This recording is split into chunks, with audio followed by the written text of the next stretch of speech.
Hello, viewers. I'm Oswenyi Kweku Esa. Welcome to this workshop on the theme Doing Art-Based Research. In this presentation, we will specifically talk about writing a good studio-based research proposal. This session touches on the elements that feature in research proposal with specific reference to studio-based research, otherwise known as practice-based or practice-led research. In this presentation, we will explore how to write the background to the study, identify research gaps, and write the problem statement. We will also state the research purpose and objectives. We'll go ahead to state the research questions, the significance of the study. We'll also deal with the delimitation, limitation, and definition of terms, as well as abbreviations and acronyms. To start with, let's try to find answers to the question, what is a research proposal? A research proposal, as the name implies, is a well-structured formal request to conduct an intended research. It briefly tells in a coherent manner the research problem, the reason for the intended research, how to do it, the time frame allocated, and the cost of the proposed research. Research proposal is a roadmap meant to convince your supervisor or funders that you have a genuine research problem whose solution stands to make innovative and influential contributions to knowledge. Research proposals are of different types. Generally, it could be solicited or unsolicited. The type depends on the conditions necessitating the preparation of the proposal. Solicited proposals are written in response to announcements or advertisements inviting researchers to send proposals about a particular or specified research problem in a given field of study. Usually, such researchers are funded through grants. On the other hand, unsolicited proposals include those written and sent to institutions, firms, or individuals who might show interest in them and supervisors. In the field of education, students write research proposals to their supervisors for assessment. When these proposals are accepted, they then continue to do the proposed research.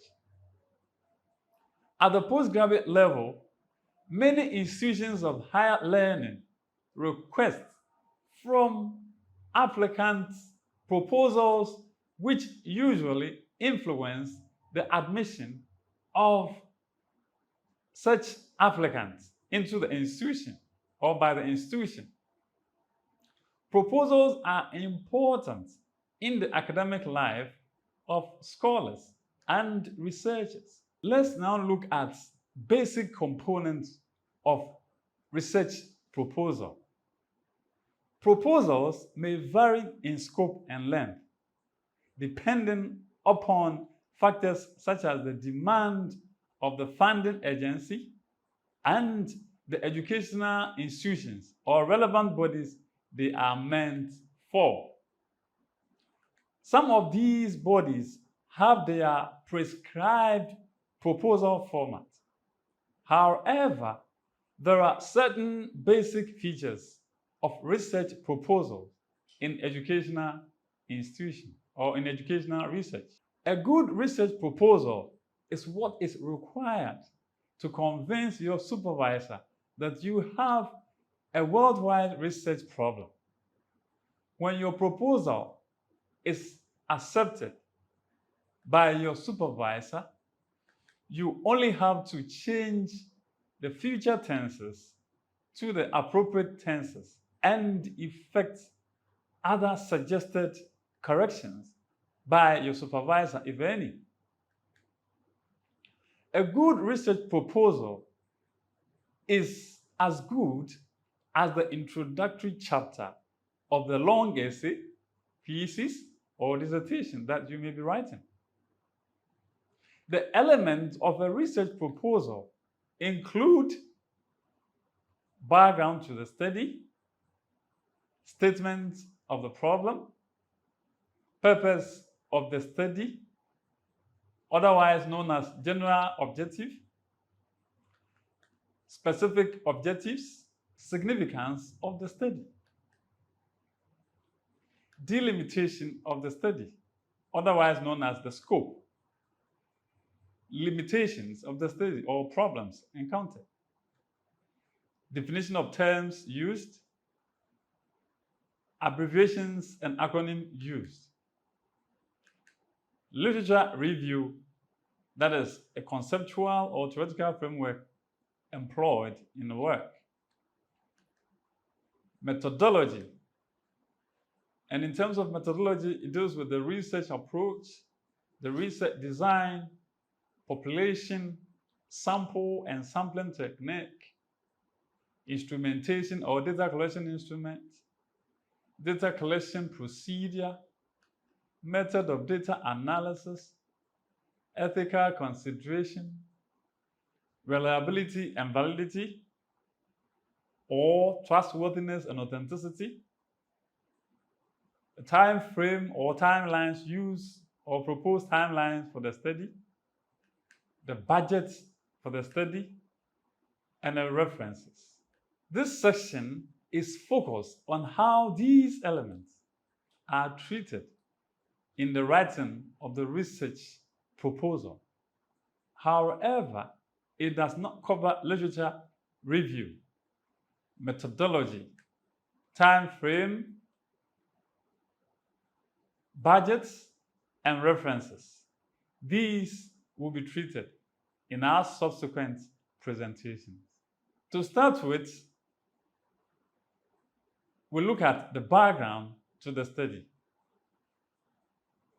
There is no specific style of writing the background to the study.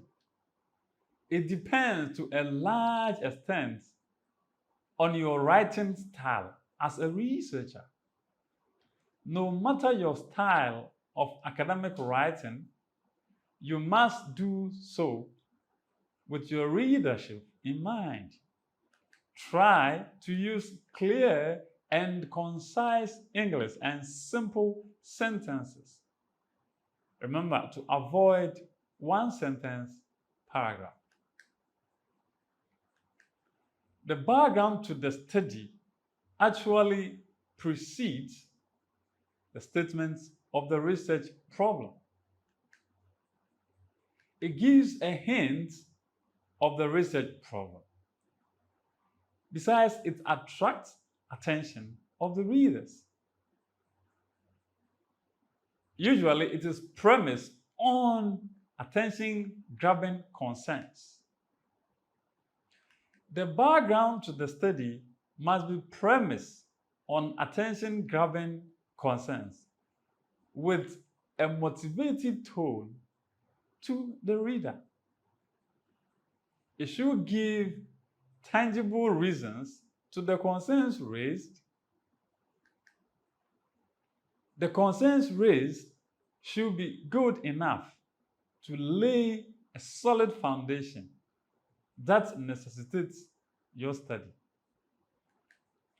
Your concerns raised could be theoretical, that is based on theories from scholars, or it could be empirical, that's based on experiments or observation, or both.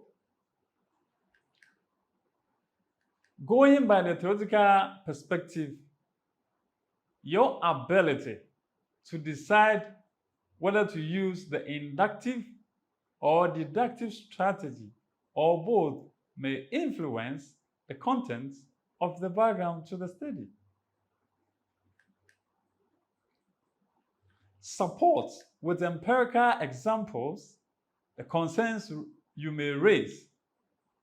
Some of the concerns may question the current state of affairs pertaining to a particular geographical location, space, time period, skills, techniques, technology, events, and phenomena in your field of study. Bring out what other scholars have done about it and offer a strong conviction that makes what you intend to research indeed significant. A well-written background to the study may serve as a mini introduction to the study. Let's examine some samples of background to the study and relate them to what we have discussed. To start with, let's look at Exhibit 1. In Exhibit 1, the author wrote this as part of the background. Asante symbolism is complex. It is therefore necessary to identify and interpret motifs to enable one unravel its complexities. In Asante culture, the use of verbal communication, language, proverbs, euphemism, homonyms, and things have to be well understood to lead to the meaning of these things and objects. Symbolism has long been used by the Asante as very effective means of communication.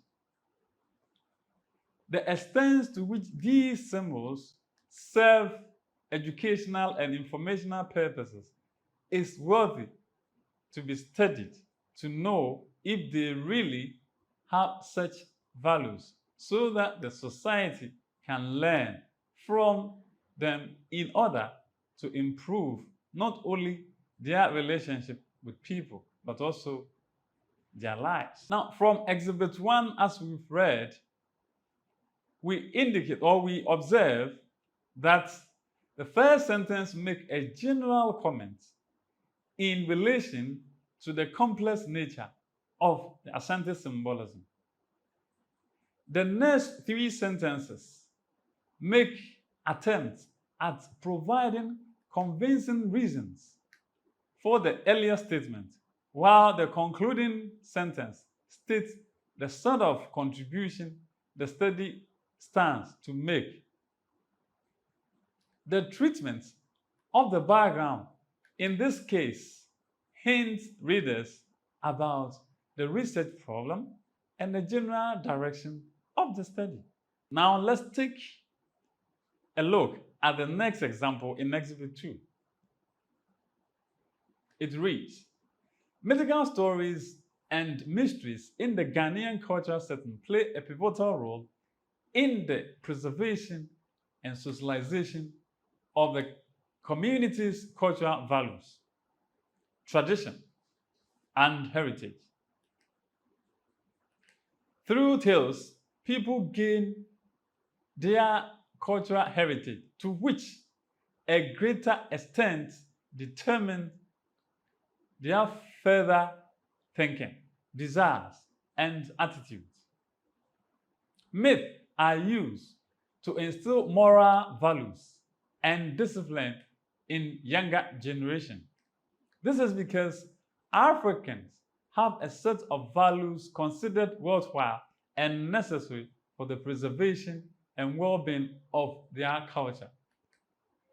As characterized by superstition and morals, these myths tend to explain the origin of the world and its historic components. One finding that emerged in the study of cultures is that most cultures have certain individuals who at a point contributed immensely to their cultural settings through dedicated and selfless service, even sometimes at the peril of their lives. These mythical stories are also to explore, reveal, and revere certain heroes whose role and contribution are worthy of emulation. The famous deeds of these powerful cultural heroes are recounted through historical legends. One of the iconic figures is Asebu Amenfi, the supposed founder of Asebu in the Abra Asebu Kwamankese district in the central region of Ghana. Asebu is located between latitude 5 degrees 05 north and 5 degrees 25 north and longitude 1 degrees 5 west and 1 degree 20 west, according to the Ghana Statistical Service 2014, and along the Accra Cape Coast Highway at the branch at Yamuransa. The town Asebu shares boundary on the west with Cape Coast Metropolis, on the north with Abra Traditional Area, and on the east with Nkunsum and Anamabo Traditional Areas. It has Abra Dunkwa as its district capital. The mystery behind this legend and the relics to that effect makes it incredible and worthy of preservation and protection. One of the effective ways of globalizing or pushing these stories beyond the boundaries of their community is through audiovisual narrations. As stated unequivocally in the cultural policy of Ghana, audiovisual media is an important means of education, information dissemination, and entertainment. Considering technological advancements and its related trends, one can say we are in the screen age where most materials are accessed electronically. Hence, in making inferences from the assertions of the cultural policy of Ghana 2004, content produced solely in hard copy format or in print graphics stand the risk of not reaching a wider intended audience, especially when targeted at teenagers. Again, digital or electronic contents are conveniently circulated easily and faster through technological means, especially with the aid of social media platforms and internet facility. In this regard, the study considered creating an audiovisual narration of the story of Asebu Amenfi, the giant, as one of the effective ways of reaching a wider audience, preserving and projecting cultural heritage. With Exhibit 2, the writer underscored the roles of mythological narratives and mysteries in the Ghanaian society and the need to preserve them for posterity. In the first paragraph of the background to the study, he hinted on the fact that the mythical figures and mysteries instill moral values and discipline in the younger generation. He also touched on mythical heroes and the contribution to cultural identity. In the second paragraph, He identified one of the mythical heroes named Asebu Amenfi and gave the geographical connection of the said hero. The third paragraph dealt with the use of audiovisual media as important means of education, information dissemination, and entertainment, and the need for using similar medium in the animatic retelling of Asebu Amenfi's story. By doing this, the writer gave the readership a hint about the research problem. Having discussed the background to the study, let's turn our attention to the statements of the problem. Generally, research begins with a problem of interest or issue of great concern in mind. When there's no problem to be solved or concern that needs scientific solution, there's no research. This does not mean that any problem at all that you might be curious about is automatically a good research problem. A good research problem stands a greater chance of making scholarly contribution to knowledge. It may establish a relationship between two or more variables or constructs in a universal variable condition. That is, the problem should be able to withstand instigations through vigorous scientific processes to arrive at a solution that is verifiable. For this reason, it is stated with clarity and precision, such that it tells in simple language the nature of the problem, its effects on variables or constructs, and the reason why it is feasible to do the inquiry. It is the pivot or the powerhouse of your research work and tells the essence of your study to your readership by way of convincing them. A good research problem statement implies the nature of your study, be it experimental, historical, project-based or design-based, phenomenological, etc. Now let's look at sources of research problems. In terms of sources of research problem, there are two key things we need to look at. First of all, how to identify the research problem, and two, how to state the research problem. Let's begin with how to identify the research problem. Identifying a good research problem is a good step towards the research proposal writing process. Having looked at the nature of the problem statement, let's now turn our attention to how to identify a good research problem. Research problems revolve around us in our daily lives. Research is basically about finding solutions to problems society faces in order to make life better for all.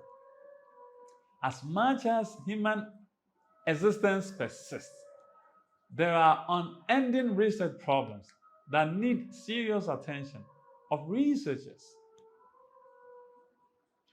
One research leads to identification of other research problems.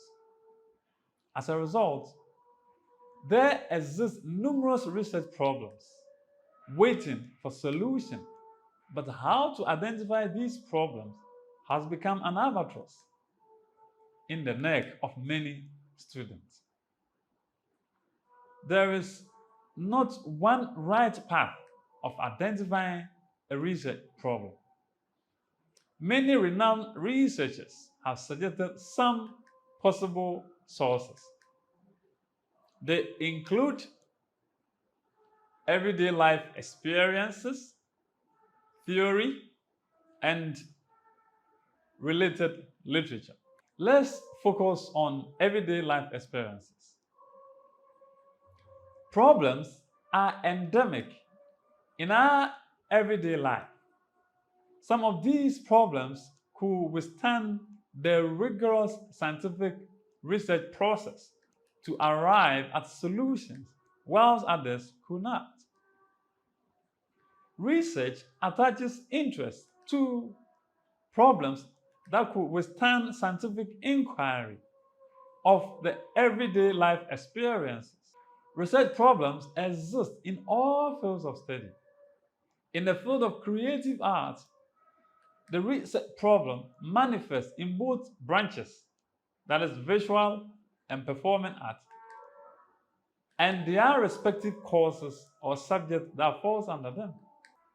All you need to do is to adapt an inquiry-based approach to life by attempting to find out more about the how and why of daily happenings, relationship between variables, constructs, processes, mechanisms, perceptions, and many others. For example, one may question why a particular event has come to stay by tracing its historical antecedents to gain a better understanding of the event. Another example is trying to establish the impact of a particular dance movement on child motor skills or academic performance. You may also question the constant use of a common material in executing a particular artwork and try experimenting with other non-conventional materials in executing similar artworks and observe the results. Exploring with varied artistic techniques or developing new ones. In a nutshell, some of the possible areas that you could focus on in search for research problems are processes, methods, material science, history, evolving artistic trends, and relationship between variables or constructs. We now turn our attention to look at how we can derive research problem from theory and related literature. Theory is a set of explanations relating to a particular phenomenon.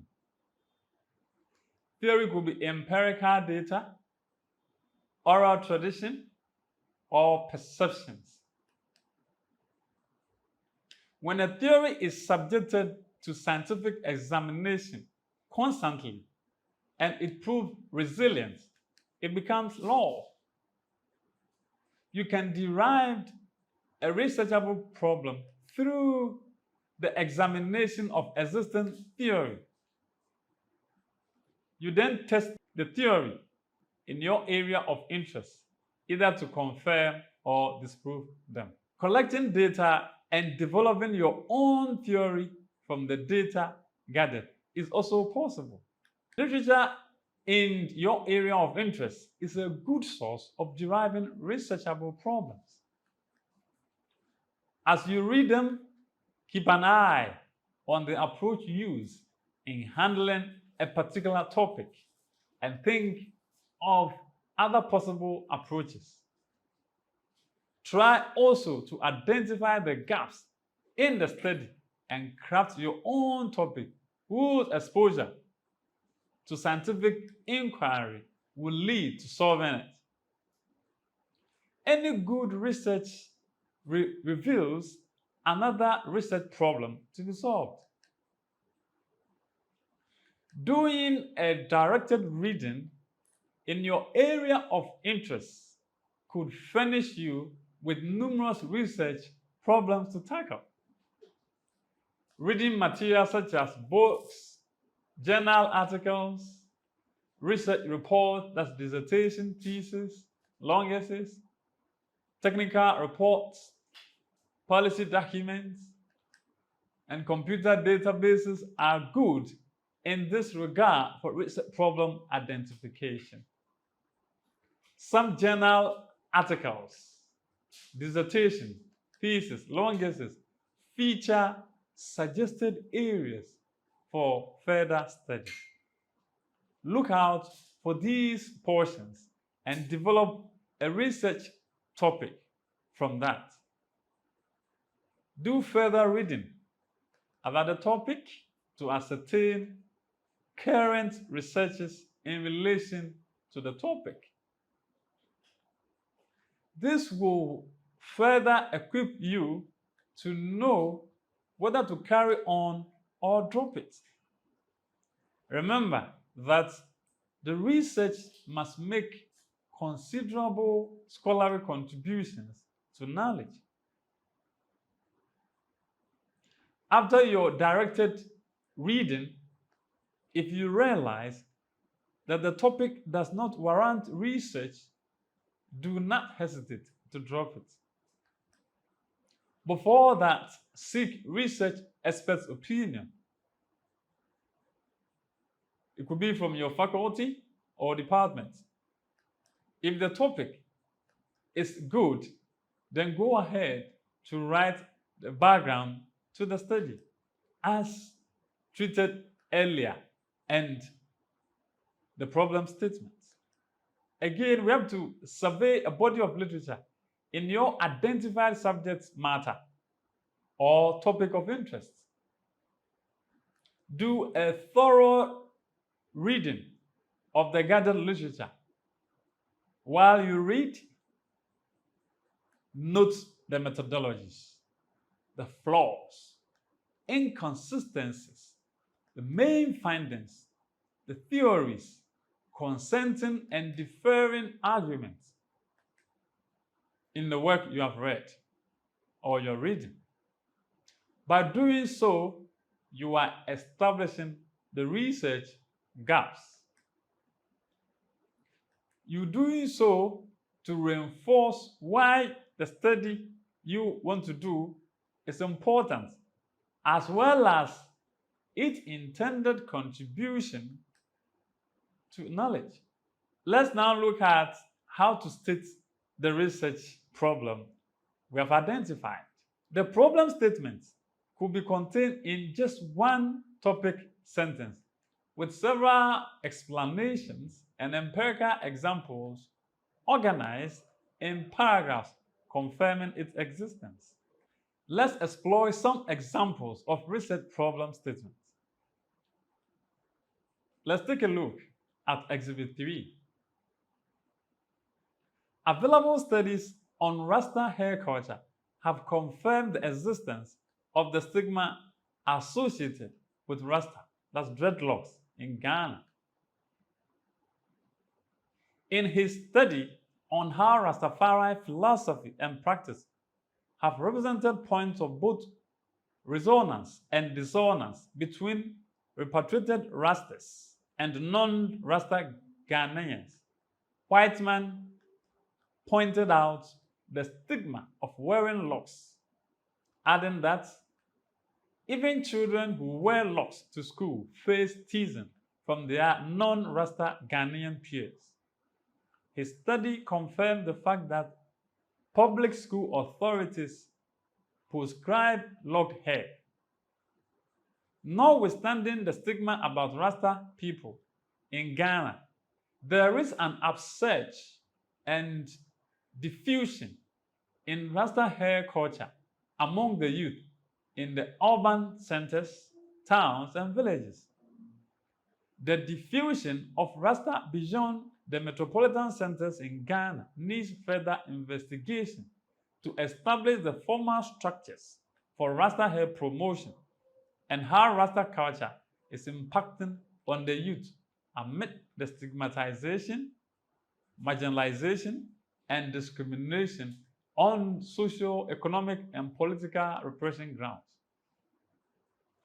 Al-Hassan analyzed some of the reasons Ghanaians chose to trot the path of Rastafari and the long-term consequences of their choices, and argued that they do so to affirm their African identity and participate in Pan-African anti-colonial politics, despite adverse social consequences associated with it.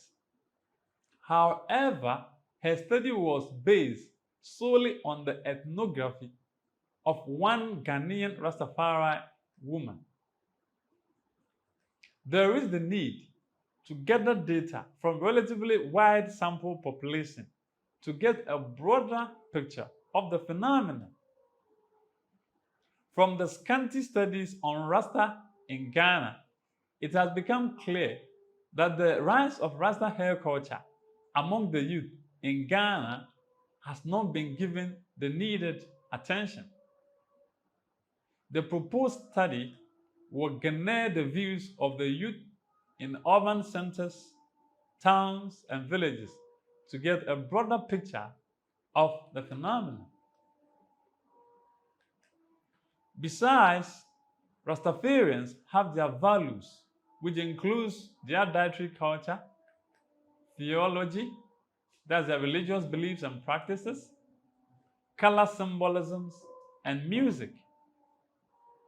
Botry contended that the theorizing and historizing of hair could clarify the link between the physical and social bodies within the context of identity and ideology.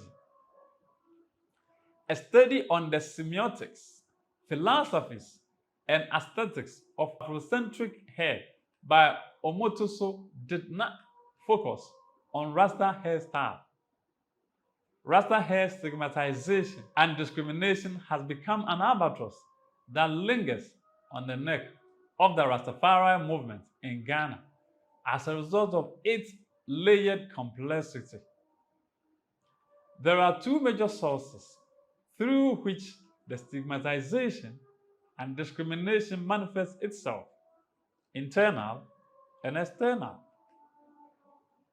The internal factor has to do with stigmatization by some blacks against their fellow black, while the external factor concerns Western stigmatization of Rasta hair culture. What deepens the complexity of the stigmatization and marginalization is the former. It is unfortunate that people seem to lose sight of the aesthetic aspects of the hairstyle. Beyond the stigma, be it internal or external, it is worthy to analyze the aesthetical relevance of Rasta hairstyle in Ghana to bring out its intrinsic and extrinsic artistic predilections. Okay, so let's look at Exhibit 4, which also gives an example of a problem statement from a particular author. It reads, a pilot observation conducted prior to the study revealed that there is an influx of tales and comics from other parts of the world. Foreign tales, in Fasha's opinion, project foreign culture and cultural heritage. The foreign tales dominating the Ghanaian media, especially television, have settings, prose, plot, characters, and storylines which do not reflect nor protect Ghanaian cultural norms and values. These circumstances also predict the directives enshrined in the cultural policy of Ghana of making television programs 70% Ghanaian and 30% foreign. As part of the policy's goal of preserving traditional Ghanaian cultural heritage, the policy proposes the projection of Ghanaian arts, culture, and values through mass media. This is because in the era of globalization and contemporary technological challenges, the people of Ghana must recognize that their culture is and the most important factor in the nation's human and material development. It is again observed that there has been a decline in the telling or narration of mythical stories in most Ghanaian homes today, especially narrations from older generations to younger generations. This is putting this traditional storytelling at the verge of going extinct. Even though the use of folk tales is on the decline, they will continue to serve the people with cultural values. This implies that mythical stories that were orally transmitted can still serve as a form of education and entertainment geared towards instilling cultural values and morals in younger generation. It is because the stories usually capture certain plot, prose, and characters pertaining to cultural settings or environment which in effect projects values of its people. Again, analyzing the establishment by Mufasha, the repercussion of the decline of tale telling means the current generation is losing touch with these traditional assets and heritage which plays a pivotal role in the upbringing of children. Furthermore, the cultural policy of Ghana asserts that Ghanaian history, cultural values, and institutions must continue to exercise deep influence on the nation's destiny and play a key role in governance and national life.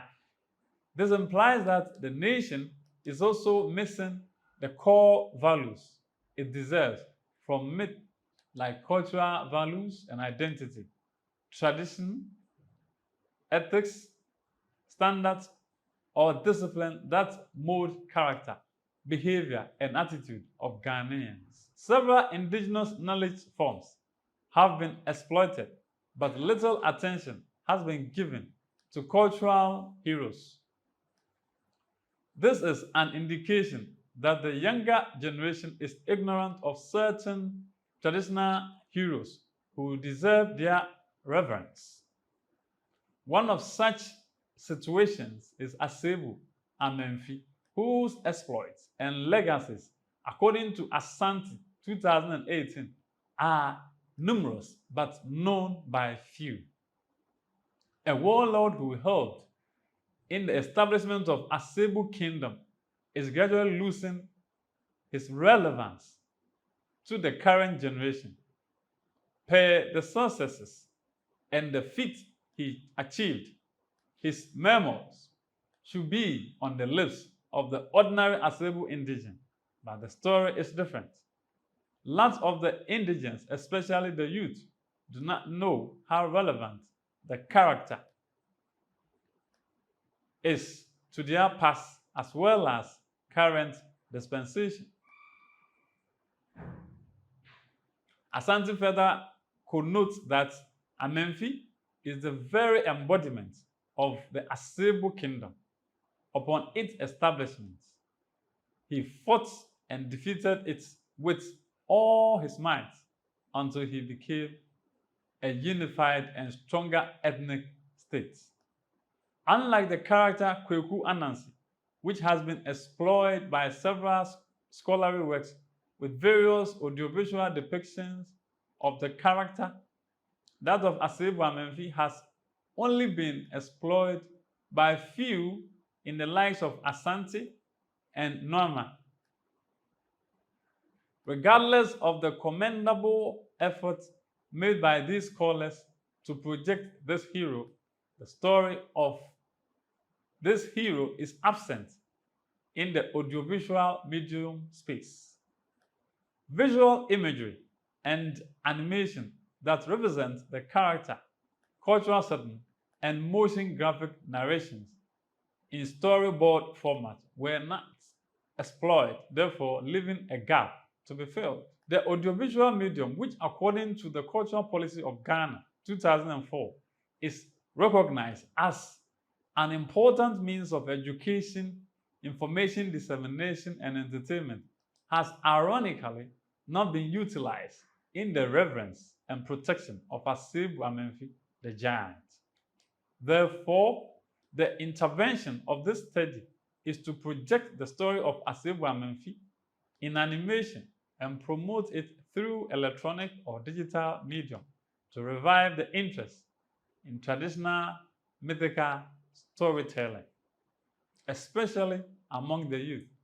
This will reenact the roles of mythical storytelling play for proprietary and posterity's sake.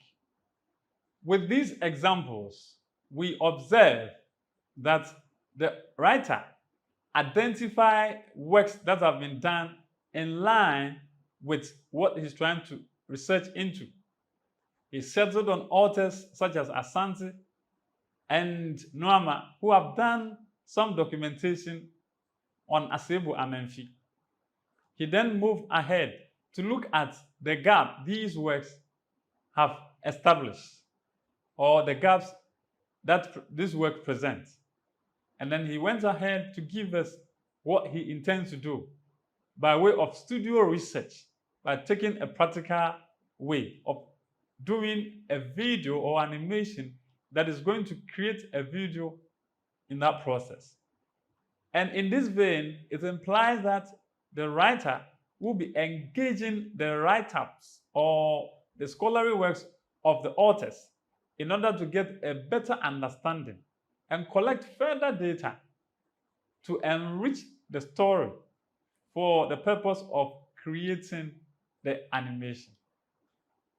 To get a better understanding of the problem statement, some scholars settle on the question of what should be the ideal, that is, what is expected.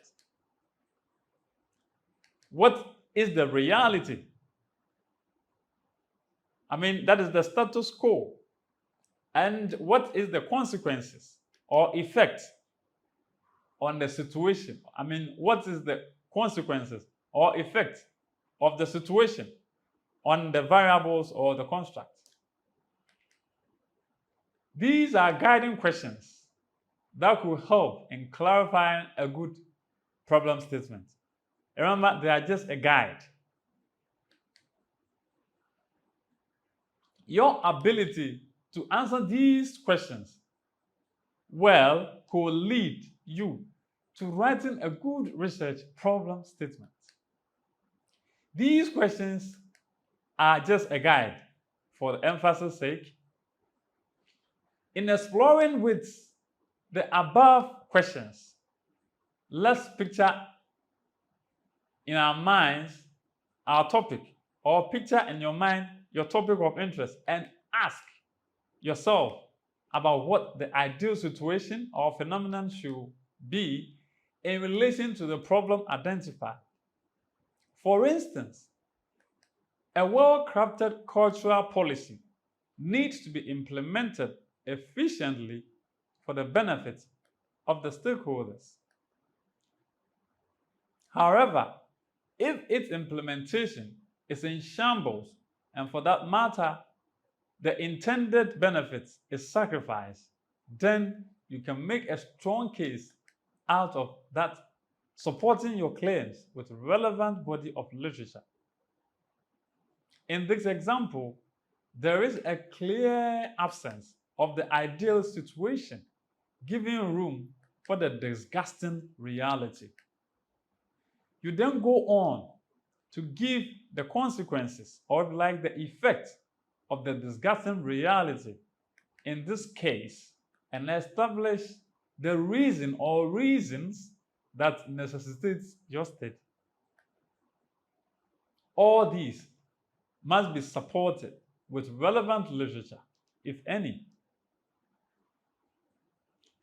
As you try to establish the connection between the ideal, the reality, and their attendant consequences, in your writing, you are well on your way to identifying the gaps that needs to be filled. Let's now take Exhibit 5. The year 1927 saw the introduction of arts education into the curriculum of education in Ghana at Achimota College.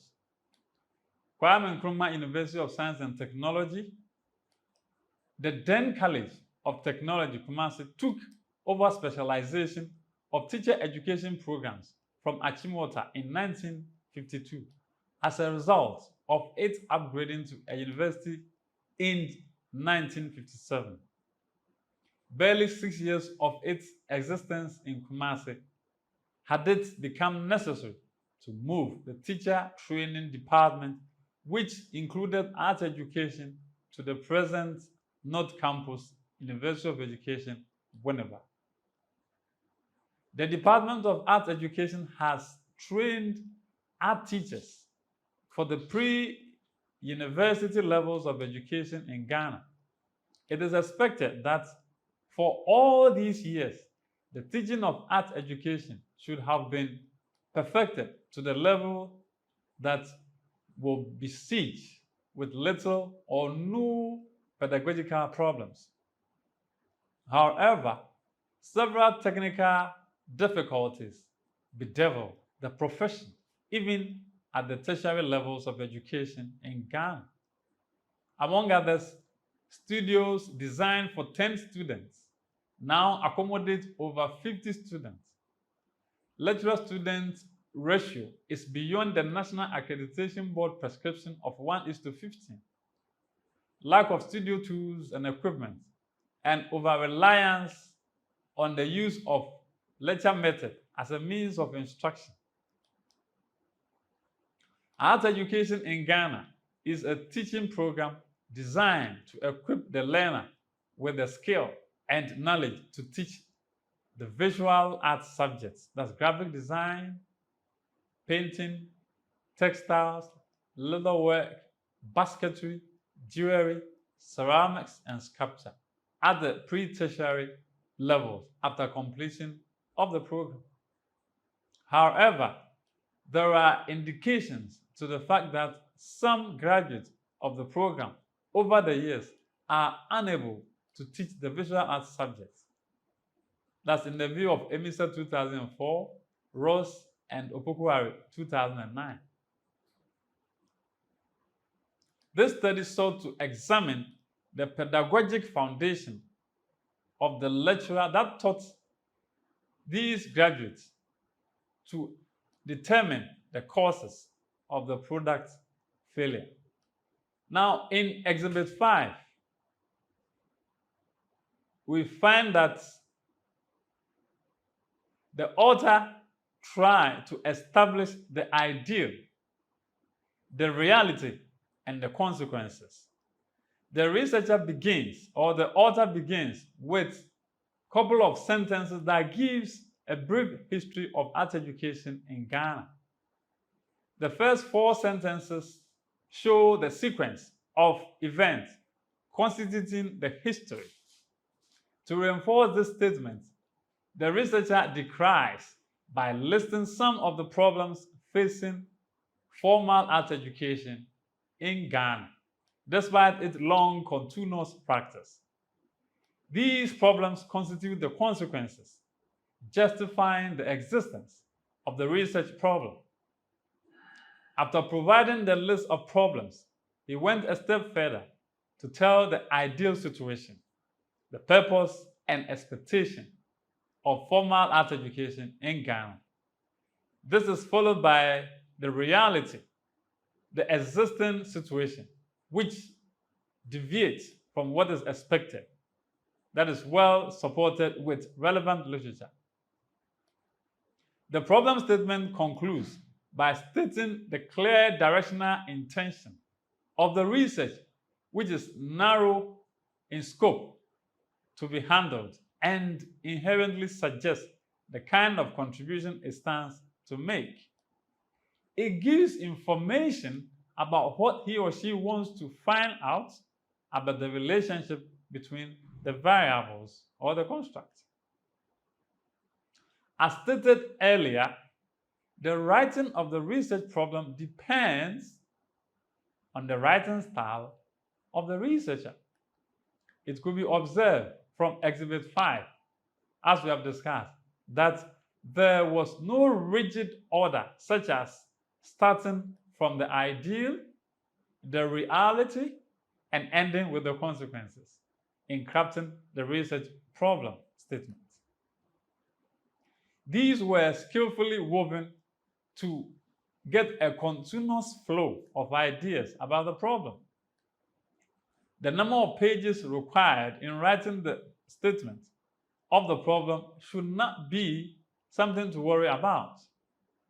The most important thing is writing the statement of the problem with a good ability to articulate your ideas with clarity and precision, to convey the research problem for easy understanding, to convince your readership that you have a real researchable problem to investigate. However, you may also consult your faculty or department to find out if there is any number of pages required in writing the statement. Let's delve into Exhibit 6 and observe how the writer established the gap.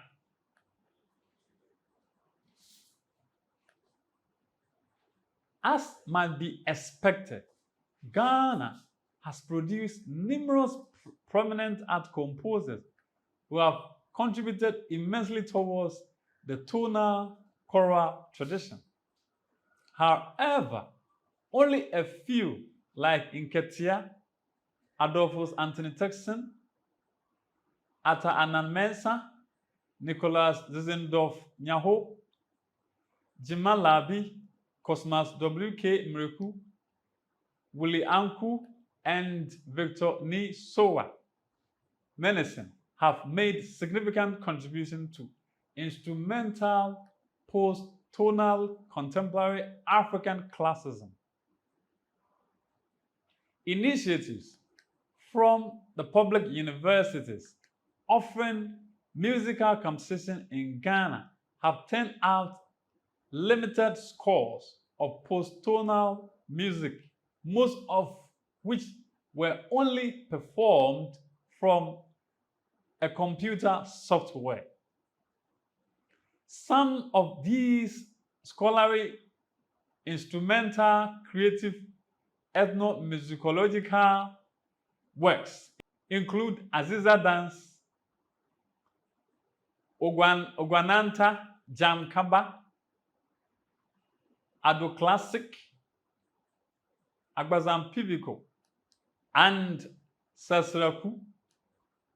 In the same manner, professional composers such as Jima Labi's outputs include 5 orchestral works, 4 duos for violin and piano, a string quartet, trio for flutes, bass, clarinet, and piano, and a set of pieces for piano solo entitled Dialect. Likewise, Victor Menacing composed 3 piano pieces in African pianistic styles: Anatomy of Dondology, Sonorita, and Voices of Our Ancestors, while Imreku's work are Sasabonsams March, Afro-Dominator, African Coronation Collage, Orkney Quartet, Ghana Rhapsody, and Akwini Electroacoustics. Obviously, these instrumental works are, though useful in the performance practices of the Ghanaian musical traditions and serve various purposes, they undermine meta-narratives that attribute assumptions, presuppositions, and any given context or identity. This is because sometimes the uniqueness of the musical idioms of the composition is not properly represented and therefore affect the traditional character of the musical artifact that is composed in terms of rhythm, melody, text, texture, harmony, intervals, form, and its idiomatic expression. Again, as mentioned earlier, the stylistic features of our choral traditions and instrumental composition, that's Amu Nketia, Philip Bankole, Solomon Mbabi Katana, Gamel Abdurrahim, and Halim Elda, and David Fanshaw that continue to dominate the art music scene on the continent remains choral. There is therefore the need, as Copeland aptly suggested, for much wider and more flexible concepts of composition, which would include the product of oral and kinetic performance culture. In this case, there is the need to exploit folk resources available to expand composition in that direction. As Barney concluded, although fragments of stories from numerous ancient cultures have been documented, there is still more traditional stories that can be resuscitated in the musical art form. It is therefore prudent to bring to bear the available traditional idioms that will facilitate the authenticity and the naturality of a musical novelty that can be acted on a single stage before an audience or produced digitally or filmed for a larger audience. With that, a new perception of composition will grow in this era where attention is drawn to other forms of musical art that will be significant of the time. The study therefore advocates a new paradigm for the 21st century African scholar composer. It proposes a concept known as Anansegorjum, a culturally contextualized concept for creating African opera intended to be enjoyed by both Western and African audiences. We observe in the exhibits we discuss that the author tried to establish what has been done by previous scholars and what makes what he is going to do a contribution to knowledge. Let's now look at the purpose of the study. The purpose of the study briefly expresses the general objectives of a research. It defines the variables or constructs in the light of the research and integrally gives a fair idea of the population to be studied. It shares general information about the why of conducting the research. It also offers information on why the study was conducted. Let's take a look at Exhibit 7 for example purpose of the study. The project sought to rekindle the declining culture of mythical storytelling among most Ghanaian homes, revive the younger generation's interest in tales that have traditional character, settings, and morals, and to help preserve the cultural values and heritage that are derived from these tales. It sought to eulogize cultural heroes whose selfless deeds contributed immensely in the development of their community, specifically Asiwa Menfi, the giant. If we look at this purpose, we observe that the writer gave a broad objective to the study. It is a broad objective that has been given. And when we come to the specific objective, it's trying to narrow it down. Let's take a look at objectives of the study. In other words, specific objectives of the study. Research objectives are not formulated in isolation. They are formulated based on the topic and the statements of the problem. This implies that they are derived from the problem statement. The research objectives are basically research problems stated in manageable units, since it is difficult to tackle the broader problem and solve it holistically. This is because the problem is broader to be handled at a glance. Specific objectives are classified, or research objectives are classified into general and specific objectives, as I have stated early on. The general objectives should describe the purview of the research problem. They should willy-nilly have a link with relevant literature about the problem. They are also known as purpose of the study. When it is general objectives, it's also known as purpose of the study. In the light of this, many researchers choose to use purpose of the study and move directly to state the specific objectives.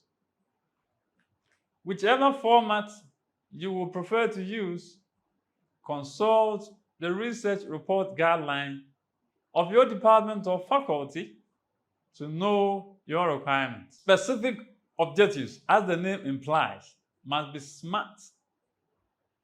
SMART here is an acronym, which means it should be specific, measurable, achievable, realistic, and must be time-bound. Per these attributes, it should be stated in behavioral terms, such that they measure what they intend to measure. They highlight on aspects of the topic you would like to study about. The number of objectives required for each degree, be it postdoctoral, master's, and undergraduate degree, depends on your faculty or department's research report guideline. In stating the research objective, it is important to use behavioral terms, and the use of higher order questions, very, very important. So to use higher order questions, it is advisable to look at the Bloom's taxonomy in order to adopt higher order questions that involve synthesis, creation, doing something very creative, as in the field of creative art. It doesn't mean that when you are doing a study and it talks about to trace a history, it is a lower order question. But to use words like identify, state, among others, these are lower order questions that does not involve the researcher in finding rigorous information to answer a question that has been identified. Let's look at Exhibit 8 for a sample of objectives. The study sought to analyze and present the story of Asebua Memfi the giant in a storyboard format. 2. The study sought to design and produce a 2D animation depicting the story of Asebamemfi, the giant.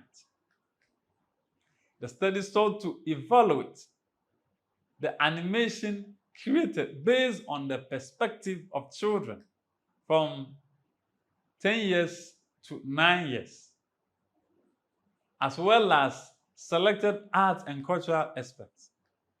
Now let's look at Exhibit 9 for sample objectives.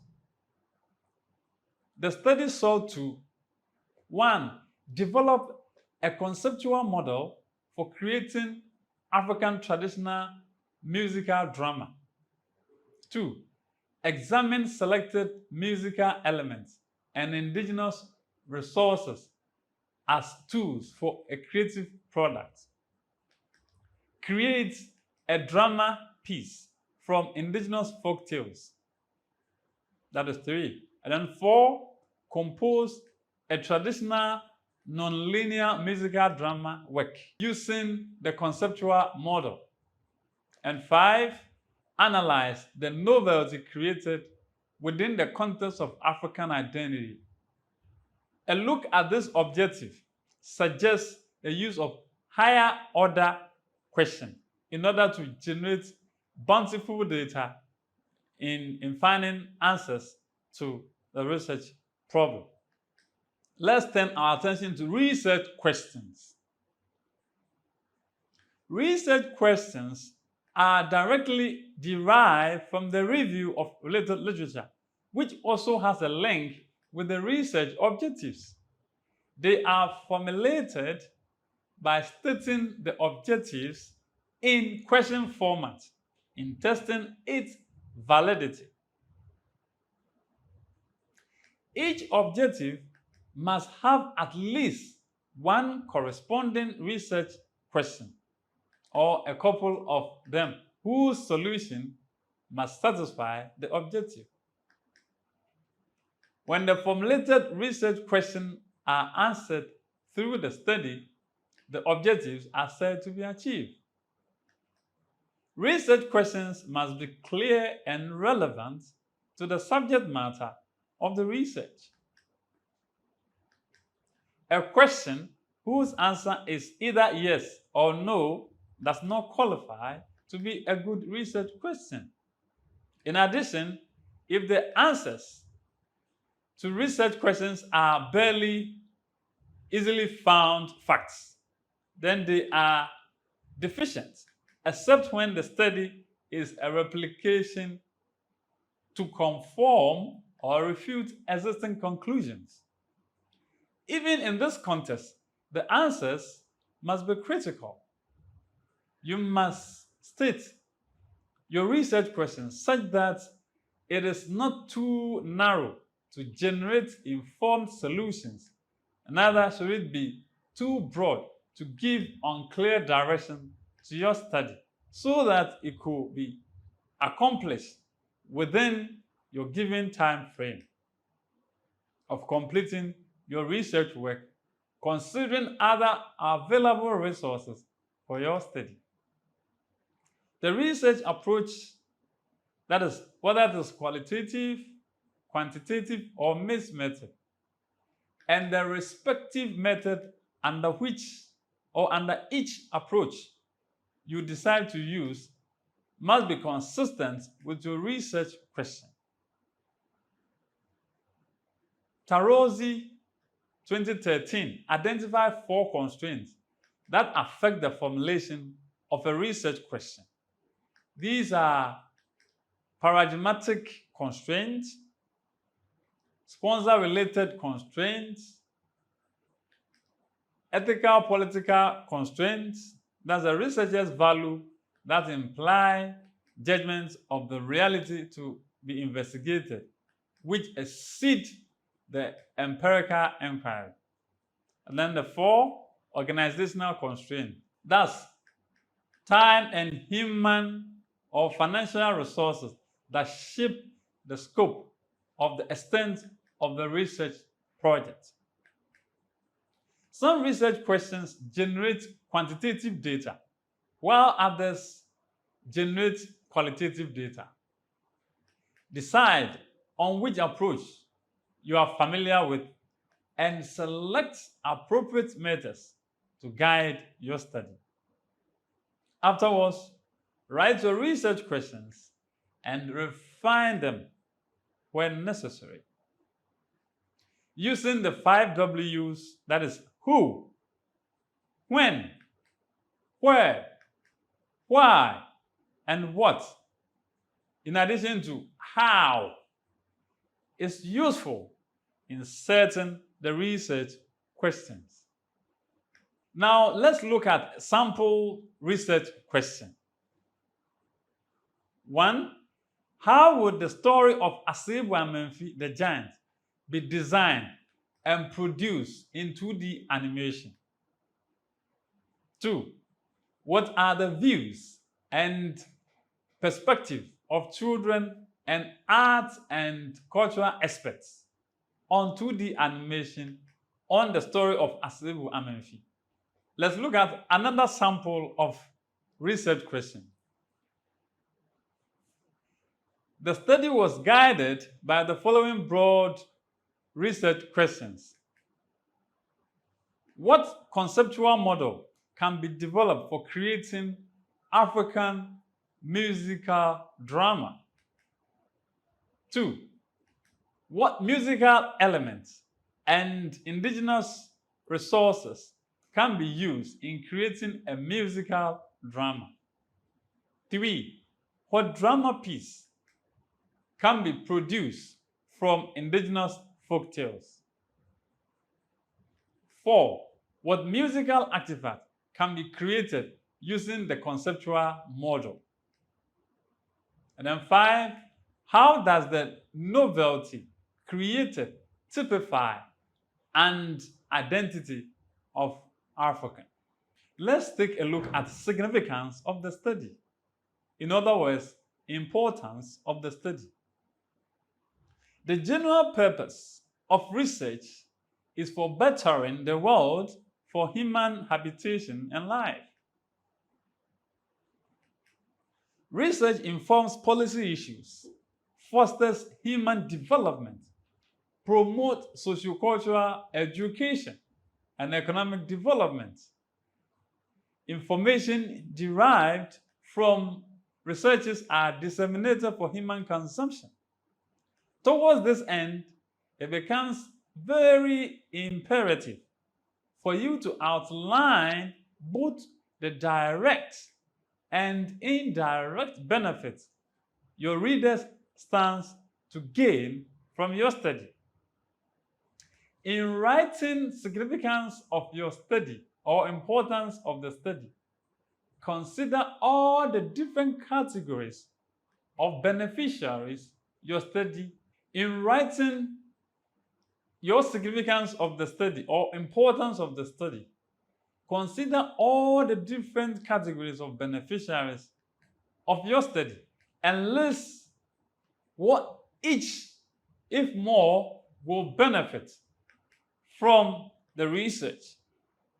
It could be national, global, regional, municipal, or district levels.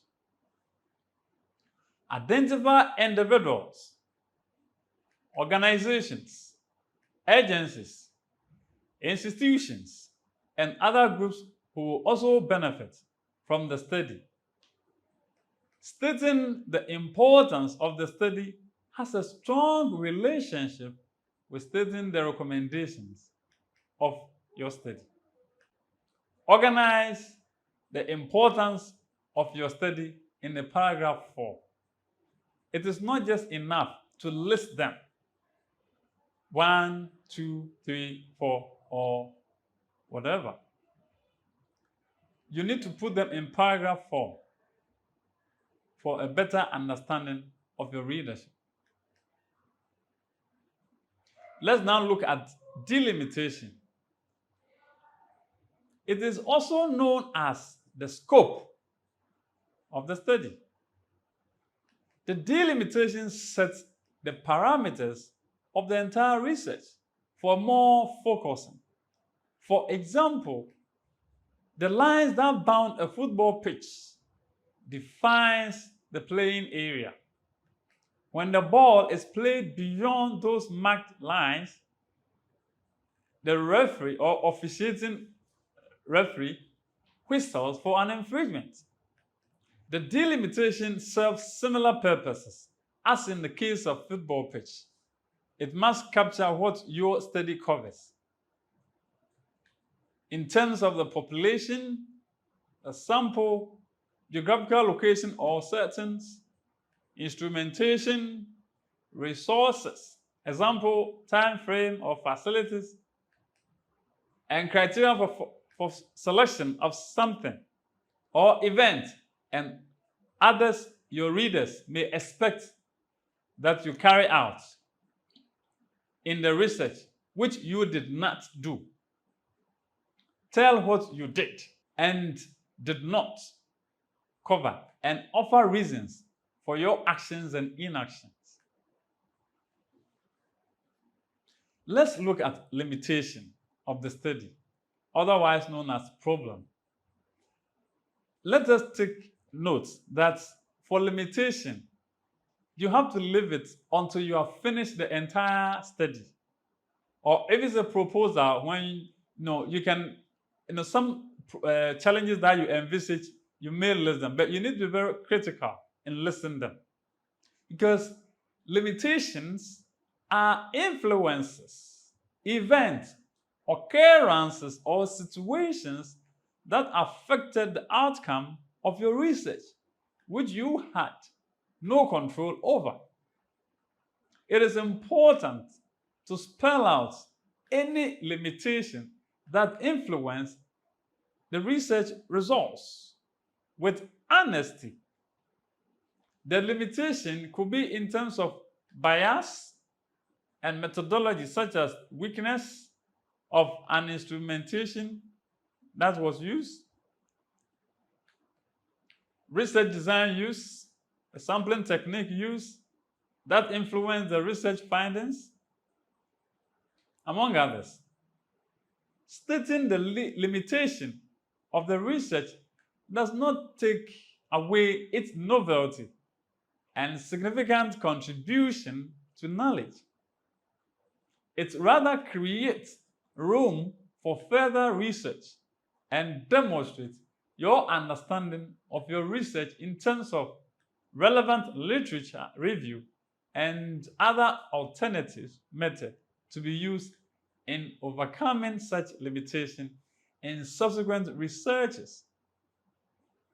It is not an opportunity to list meager things that have no adverse effects on the results. Let's turn our attention to definition of terms. Research eschews ambiguity. It seeks clear direction of purpose. There are even interdisciplinary, multidisciplinary, and transdisciplinary studies that borrow and consolidate ideas from different fields of study to arrive at new scientific information or conduct groundbreaking researches. A particular term may mean something different in another field. For instance, the word frog in everyday expression refers to an amphibian animal with long hind limbs for leaping, while in the field of sculpture, the term frog is a collective term that describes wire end tools used for modeling. The same word frog refers to a person of French descent. This illustrates that a word may assume more than one meaning. To save your readership from contemplating about what you mean by using a particular word or phrase, it becomes necessary to explain the word or words in the context it has been used in the research report or proposal for easy understanding. The definition of terms may be operational or conceptual. When words are explained as they pertain in a particular field of study, they are considered as operational definitions. In simple terms, it is the conventional meaning of the word in a field of study. On the other hand, conceptual definition may be a word from the dictionary but used in different sense, or a jargon. For example, the word dumso in Ghanaian parlance. It may be merged words to connote or denote an idea. It is also advisable to minimize the use of jargons. The compiled definition of terms in your report must be arranged in alphabetical order. Remember? Let's look at abbreviations and acronyms used. Abbreviations and acronyms are concerned with using shorthand. They depict shorter versions of words or phrases. In writing your proposal, certain words or phrases may be recurring. To avoid writing these words or phrases in their usually longer format, abbreviations or acronyms are used. All acronyms are abbreviations, but not all abbreviations are acronyms. In effect, acronyms are subsets of abbreviations. An abbreviation becomes an acronym when it is pronounced as a word. For example, Textiles and Fashion Association has its initials as TEXFA. Based on the fact that it assumes a word form and pronounced as such, it is an example of an acronym. Another example is Art Society, which is shorthand at ARTSOC, and Design Society, also shorthand as DESOC. However, abbreviations such as TUC, that's Trade Union Congress, and CYO, that's Catholic Youth Organizations, are not acronyms because they are not pronounced as words, but the individual letters are said. You are required to list in alphabetical order all abbreviations and acronyms used in your study. Avoid the temptation of including those that are not found in your study. By the first use of an abbreviation or acronym in your proposal, write the word or phrase in full, in parentheses, and write only the abbreviated form in the subsequent appearance. Though using abbreviations are permitted, the APA referencing style, which the University of Education, whenever has adopted, advises that it should be minimized in your report, writing, or proposal. In other words, you should minimize the use of abbreviations. I hope you have an exciting journey. Thank you.